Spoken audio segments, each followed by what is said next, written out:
one of you watching this video can study at Harvard, Yale, or even Stanford for free. But obviously there's a catch.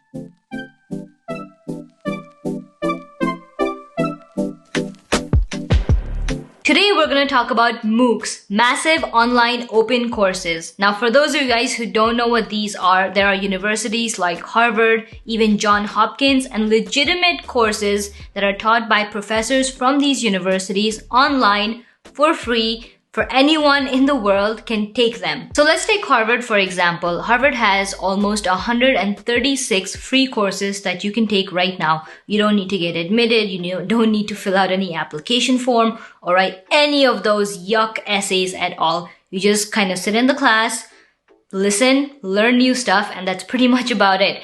Now, with 2020, everything that hit us, these online courses gained a ton of popularity and for some pretty good reason. I mean, imagine sitting on your couch or your dining table, just eating a nice pack of Blue Lays and, taking your online classes from Stanford or Johns Hopkins and being able to learn all these skills. Honestly, that's the most productive thing you can do. Now, all this sounds really good and all, but if these courses aren't used with the right mindset and the right tactic, they are almost worthless.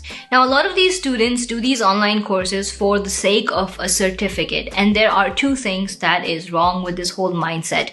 The first thing is, while I said that these courses are free, they are, but at the end of the course, some of them may require you to pay a fee to actually get a certification that you completed this course. So that adds a monetary factor to it, just so you guys know. Now, the second thing is, with this beginning mindset that you're doing it for the certificate, students forget what their goal was to begin with. They're just chasing this piece of paper and completing courses, rushing through lectures, completing assignments, not actually paying attention to how these skills, these new skills can be useful to them.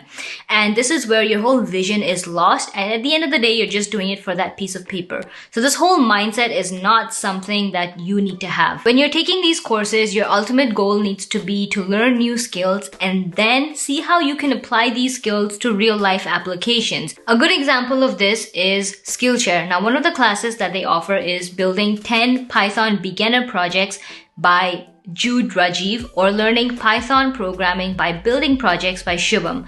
Now here you can learn the ins and outs of how to use machine learning and artificial intelligence in order to create different apps and software. Now the whole goal here is you can get involved in projects like creating a digital clock or an audiobook from any PDF.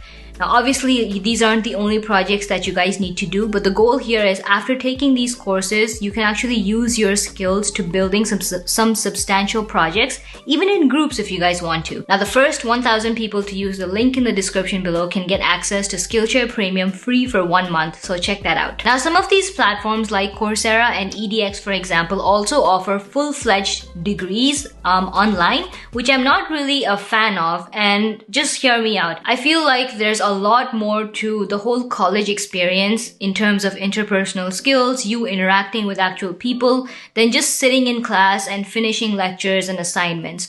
So just that aspect of a college experience being taken away just through a virtual degree just makes no sense to me. Now, the second thing is, if you're an international student who's doing this whole degree online virtually, you would miss out on your work visas like your OPT and STEM because you haven't physically been present in the US during your undergrad or master's degree. So if you guys stuck around till this point in the video, I want to give you guys a secret tip. Now, I've seen a lot of students just take online courses, write the name and the professor of the course as an extracurricular activity in their college application.